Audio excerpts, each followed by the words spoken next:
everyone, and I'm so excited about this. Welcome to the 100th episode of my sight reading show. I started this at the beginning of the pandemic as something to give myself something to look forward to every week and to not feel quite so alone in the world. And I just haven't wanted to stop. It's been so much fun. So thanks to everyone who's joining today, and for everyone that has participated and made this such a fun experience for me.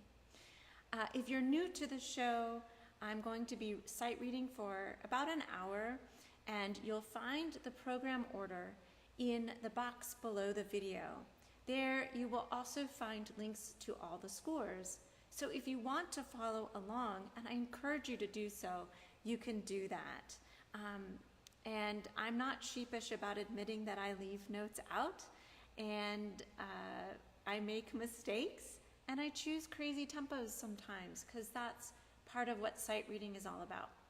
At the end of the show, I'm going to take a few minutes after I'm done playing to also just share some of my thoughts about sight reading with you. So I just wanted to give you that heads up. You're always welcome, of course, to leave at any time. All right. So, without further ado, I'm going to start the show with the first request, which came from Louis, and he requested a Handel Fantasia in C major. I've really enjoyed reading a lot of Handel's works throughout this series, so let's see what this one's all about.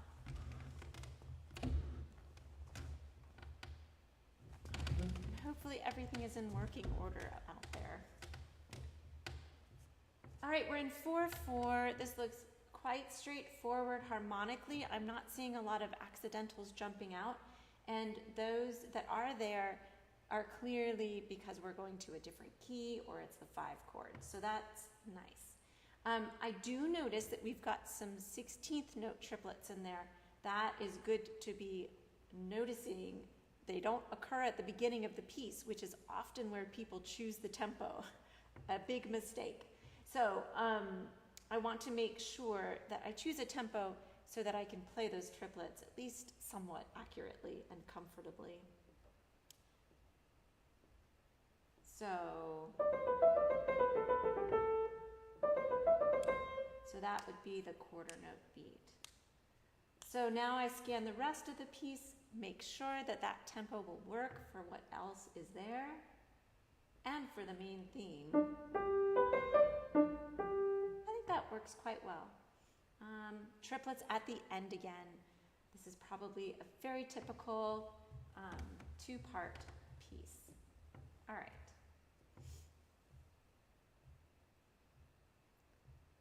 One, two, three.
fantastic way to start off the show.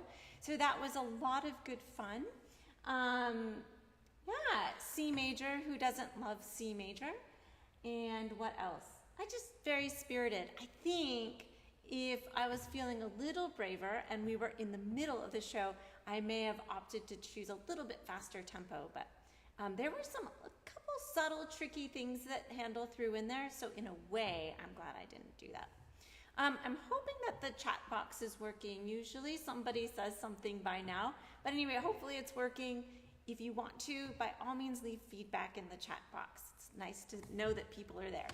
All right, next on the program, I think this was another request of Louis', and I think he made it largely because maybe it's Opus 100. This is Ferdinand Beyer's Romance de Warlamoff, whoever he was. Let's see, we're in A minor, and this is in 3/8.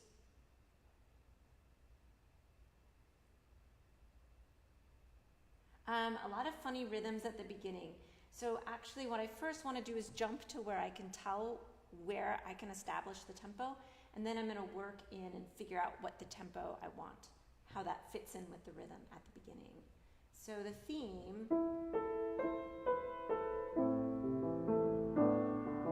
and it is allegretto, so maybe a little faster.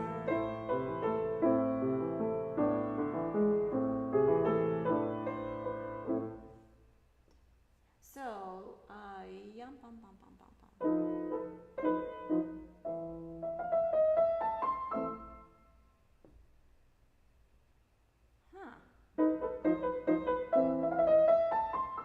There we go. So it did take me a little time to figure that out. All right.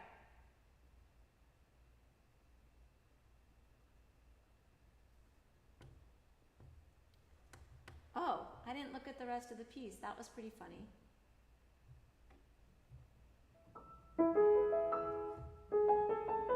Okay.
something like that. Okay, I was terribly, terribly concerned because I still don't see anyone putting anything in the chat box. So if somebody, I just want to make sure that this is transmitting okay. So if somebody can go ahead and just write a little note in the chat box so I won't be distracted the rest of the show. Or, let's see, Nick, if you happen to be watching and can shoot me a message if something is not working, that would also be really, really helpful. Because this is really strange. I'm not sure what's going on. Okay. I love how things can really get me off of my concentration. Okay, I still see no messages, so this is very weird. I think, well, I'm just going to keep going. I'm going to trust that it's still transmitting. All right, that was lots of fun, Louis, so thank you for that request. I'm sorry I was a little bit distracted there. I'm going to try to keep my focus, even though this is weird. I still see there's viewers. That's good. All right. I'm going to check one thing here because I'm getting messages in. Okay, I guess there are messages going through. I'm just not seeing them. So thank you, Michelle, for letting me know. Okay. Next on the program is another one in celebration of this 100th episode, which Michelle tells me everyone's congratulating me. So awesome. I'll have to wait and see those later, I guess. This is the Centennial Quick Step by C.S. Grafulla, no idea. So this looks lots of fun. Back to C major. And, oh, okay, the second page has 16th notes. So that's what I'm going to base my tempo on. Let's just give it a go. 1, 2, 1, 2.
And then it was too late. I was supposed to go back to the beginning.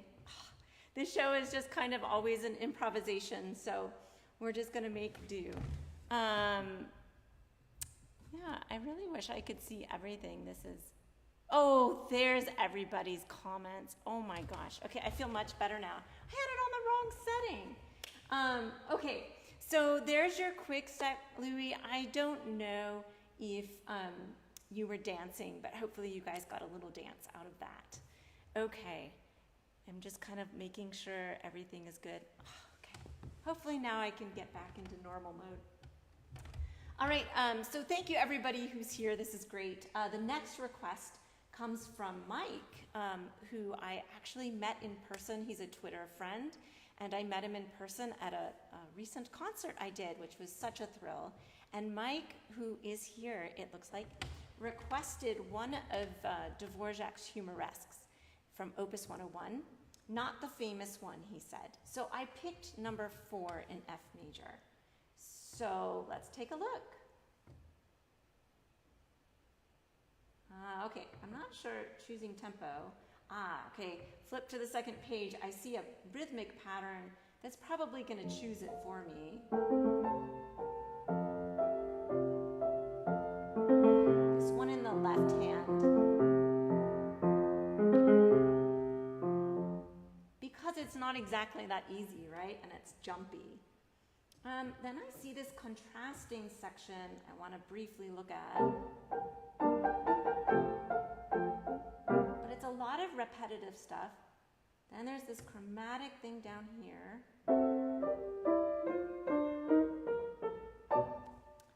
But the bass stays the same.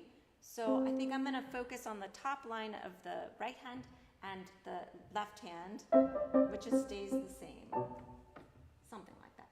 Oh boy, octaves on the last page. But it's fortissimo and it's a return to the opening stuff, so maybe I can be expressive, which means a little bit slower.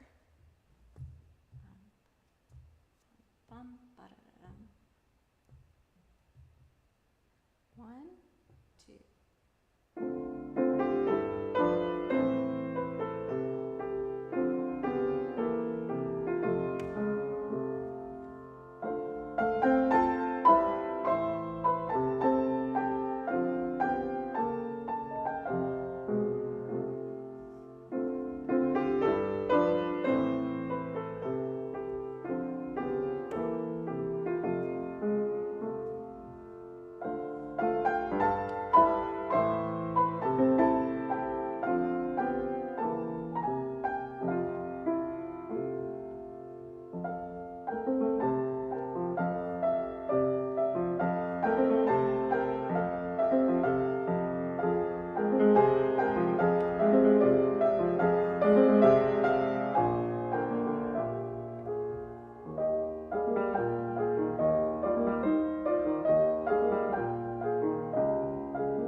thought that was charming. And it had these bluesy harmonies in there. And the first time around, I kind of shrunk away from them. I don't know if you could tell, because I wasn't sure that that was really what he wanted or that I was reading it correctly. So there was that one. And then there was also this.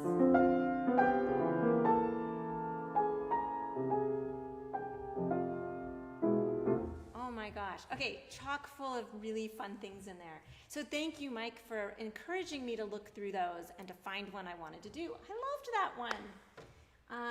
Okay. Let's see. Next on the program is, a set of pieces that I chose. So we'll see how they go. And these are by Stansislaw Lipski. Don't know anything about this composer, but I just happened across these and decided to try them. So this is from his Opus 4 set, and I'm going to read numbers 1 and 3. First one is an elegy, Impressions of Autumn. Okay, it's either D major or B minor, not quite sure. It ends in B minor, so we'll see. It looks like a nebulous beginning. This looks kind of French, actually. Ooh, okay, second page, we've got a kind of a complicated accompaniment pattern in the left hand, so definitely need to be careful here.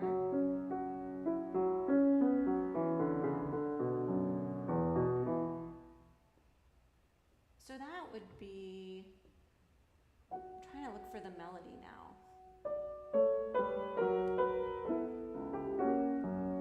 It says not too slow, very expressive. I think this might work. And everything else looks a little more straightforward. So we're going to do 1, 2, 3.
There were some interesting articulation things to manage in there, and also some different notation of rhythms with lots of subtleties that I was trying to capture. So hopefully I got some of that. All right, let's move on to the third piece, which is Impatience. It's a very good word for me, or a good piece for me. I won't go into reasons why that is. But anyway, okay, so this one is marked con moto. Looks like it is B minor, and this looks a little bit scary. I'm not sure why I thought I could play this. I think I just got a kick out of the title. Okay, that may not pay off. Okay. With motion, so yeah, choosing a tempo.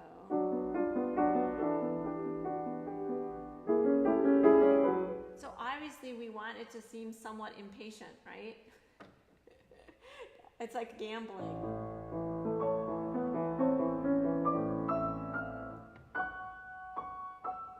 Okay, and we've got some arpeggiated stuff in both hands. Oh my gosh. Oh, okay, and then these are triplets. I'm not sure. He leaves out the 3, but it's a triplet. And then a nasty run. Okay, this should be interesting, folks. There's a last figure that looks tricky. But it's just a handful with a 5th in the left hand. So maybe when I get there I can do that. All right, tempo, tempo, tempo. It is marked 4/8.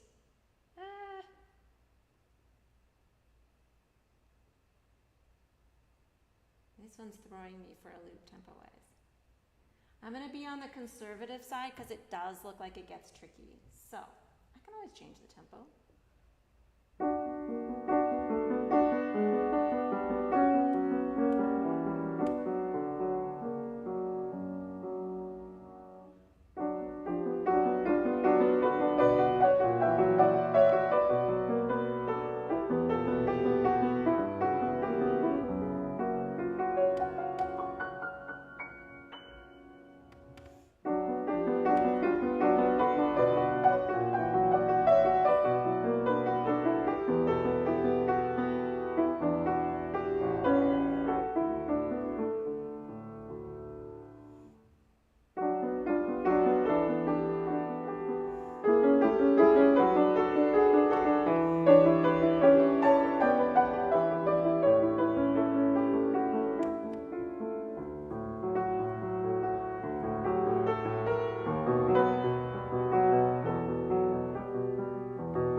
At the end.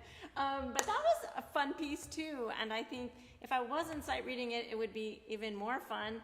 But yeah, there were some good challenges in there, and yeah, I think it went pretty okay, and I like it, so that's what's most important, I think.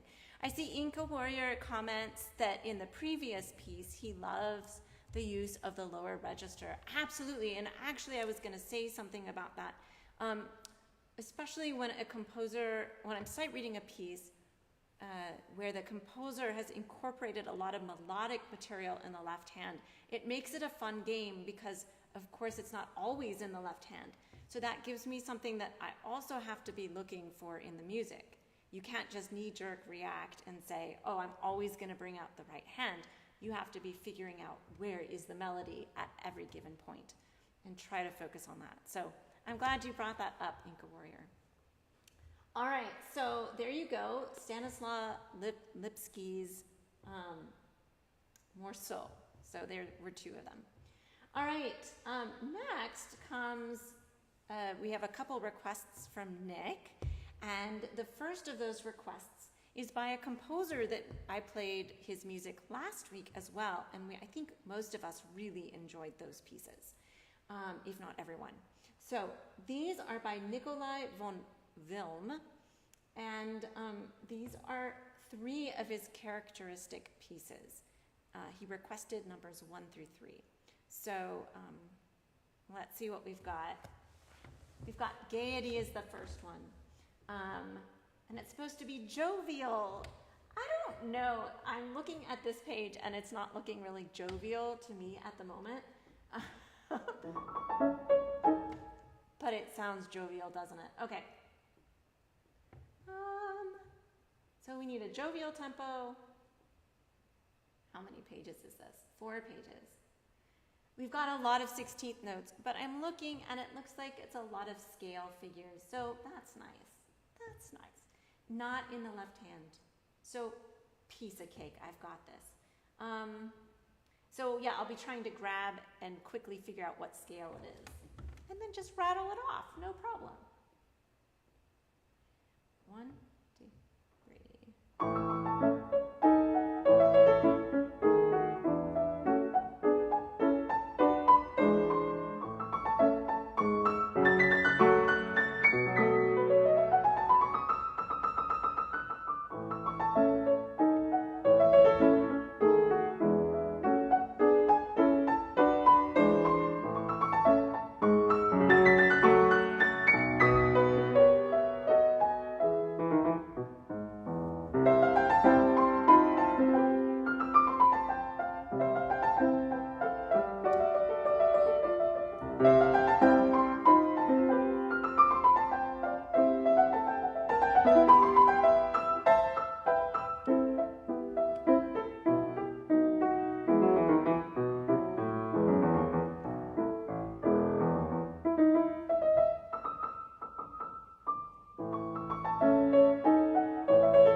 a totally wrong A and like very obnoxiously high. Sorry about that.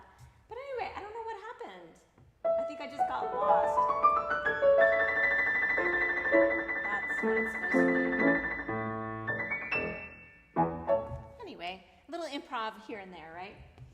That was fun, and that wasn't nearly as hard as I thought it was going to be. So, yay. All right, the second one, and we're now moving into the last third of the program, so I'm just going to do a lot of reading, not as much talking. But this is his mournful song. So minor, of course, lento. 2 pages.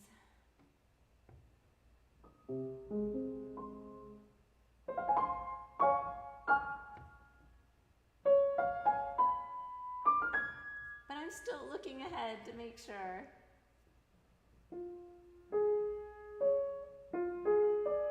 It'll help if I get the right key. Which actually I haven't figured out.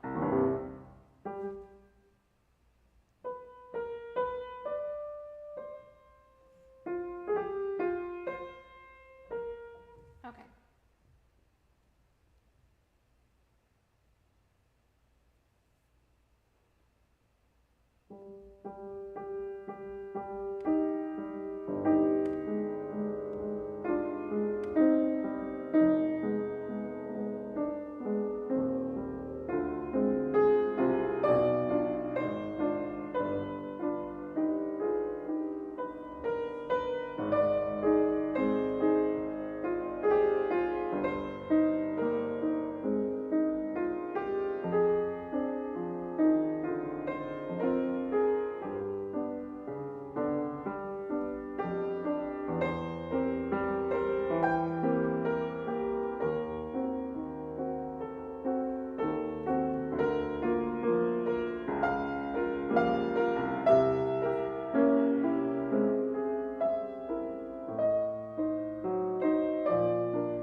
pretty.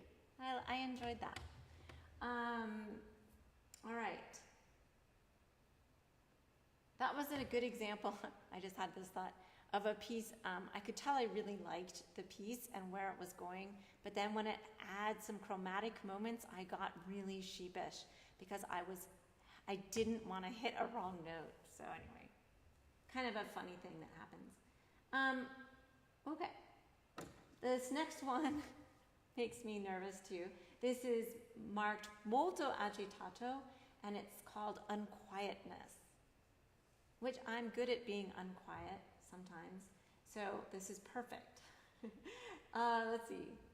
There's a rhythm that reminds me of the first one.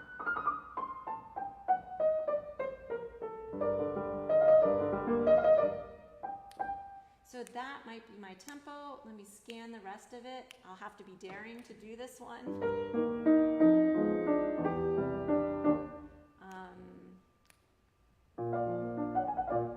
Tricky left hand here. It's not real long though, so I don't know if I want to sacrifice the tempo of the whole piece just because of the difficulty of that. So I think I'm going to keep that tempo, see what happens. Okay. 1, 2.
Okay, that pushed the boundaries of where my brain is right now, but it was a good challenge. And I think that, you know, especially when I started out that movement, I had no idea, of course, what the piece was about. And I only had so much time to look at it.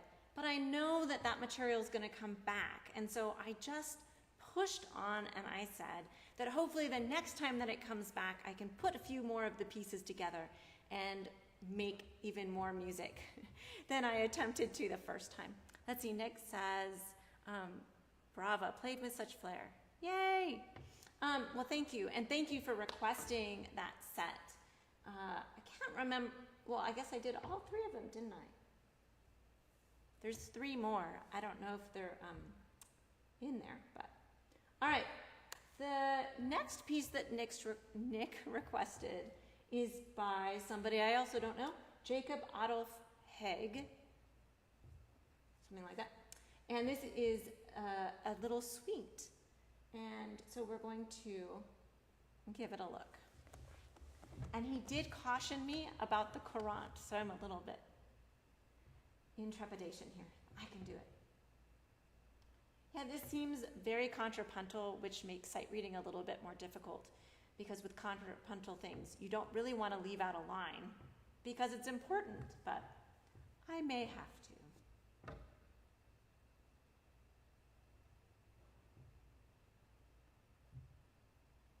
So trying to hear these 16ths, and Alaman, I don't want it to feel too rushed.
The right accidentals, it's beautiful. That was great. Okay. Courant, he said beware. Probably because, again, it's contrapuntal and it's a little bit of a thicker texture. 2 pages.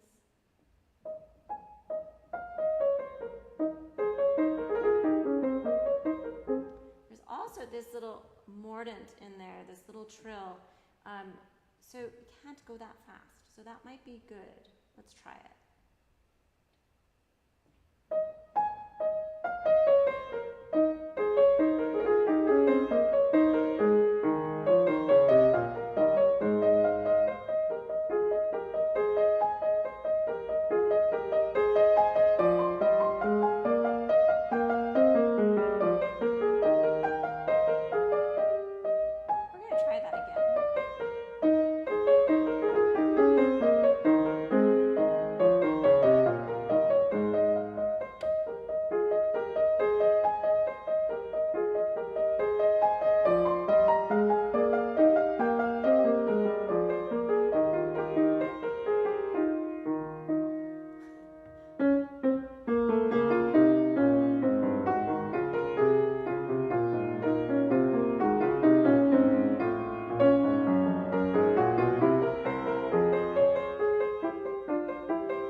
Nick, you were very right to caution me on that one. Okay. And this is not my favorite key. I don't know.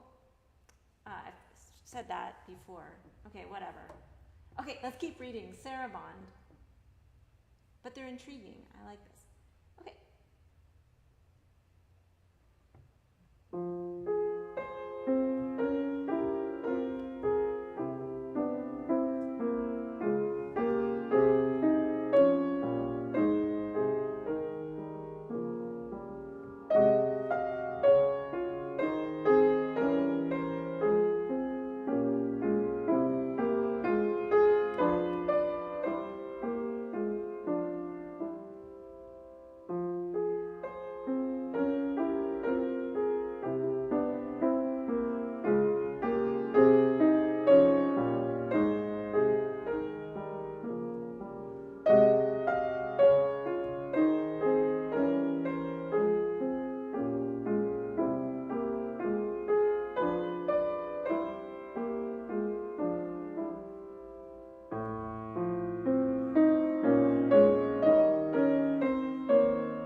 And then we're going to close out with a G. Oh my goodness. Okay. That's only 2 pages. There's this figuration that passes between the hands. It's in F major. I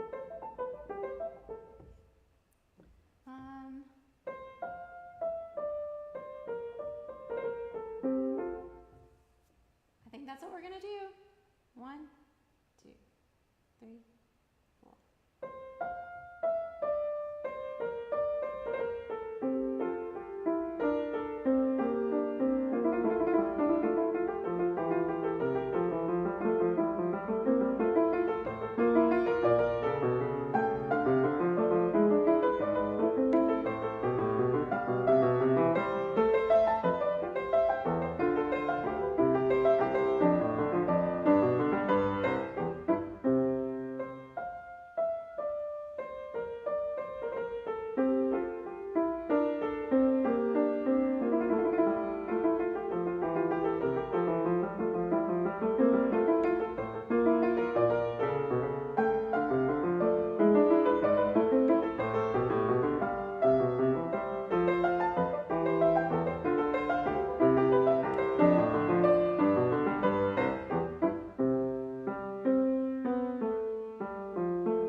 very interesting suite.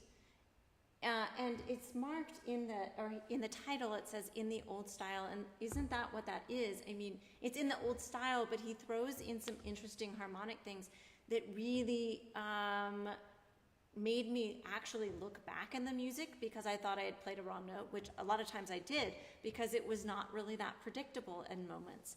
So that was an interesting exercise. So thank you, Nick, for introducing those to us. I thought that was a really fun set, and has some good potential when played with the correct notes.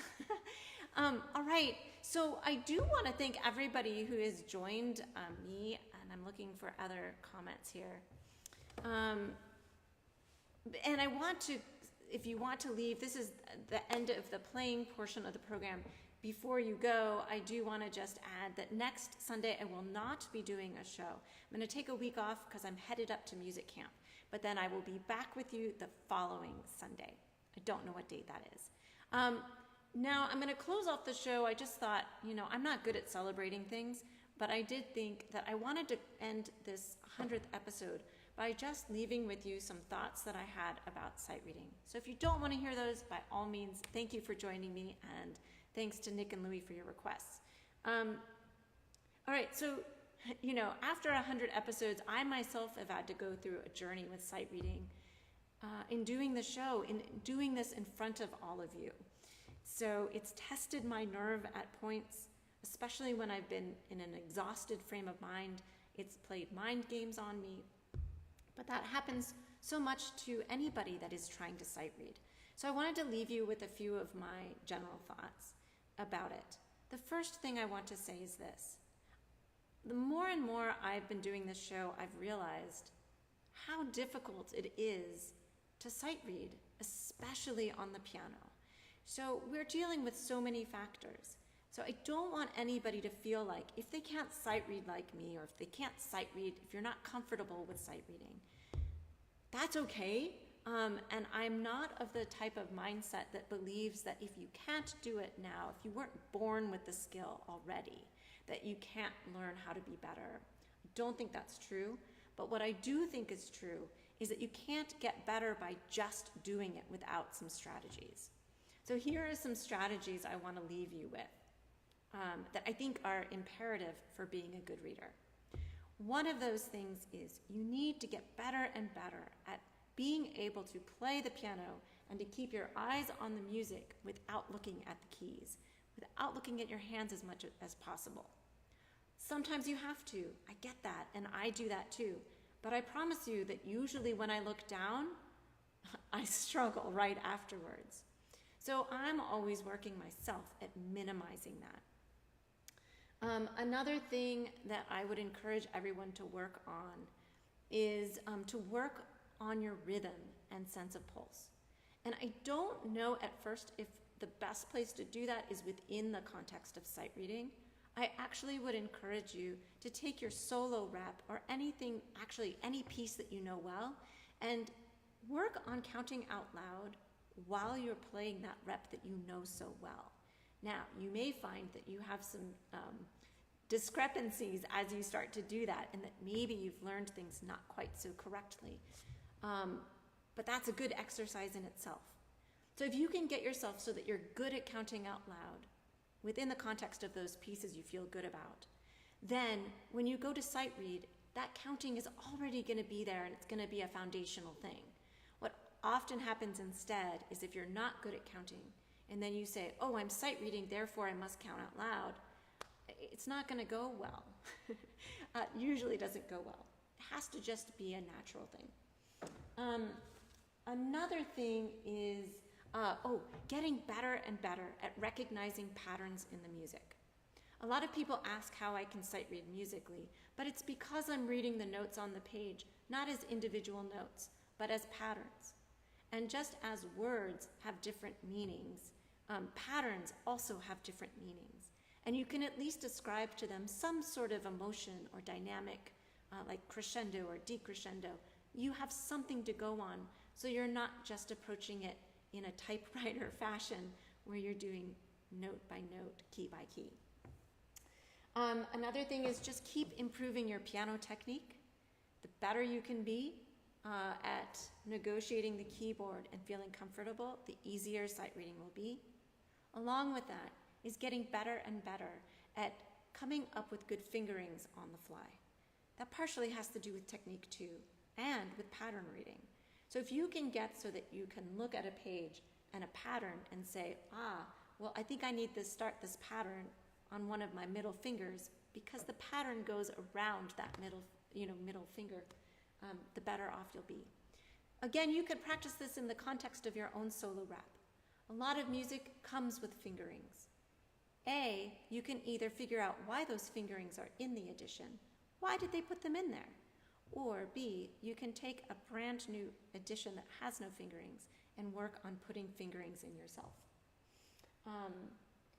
Then the last thing I would say, or it kind of is a two-parter, is get better and better at feeling comfortable with leaving notes out. Obviously, I'm quite comfortable with that. So leaving notes out, being okay with wrong notes, and then kind of improvising a little bit.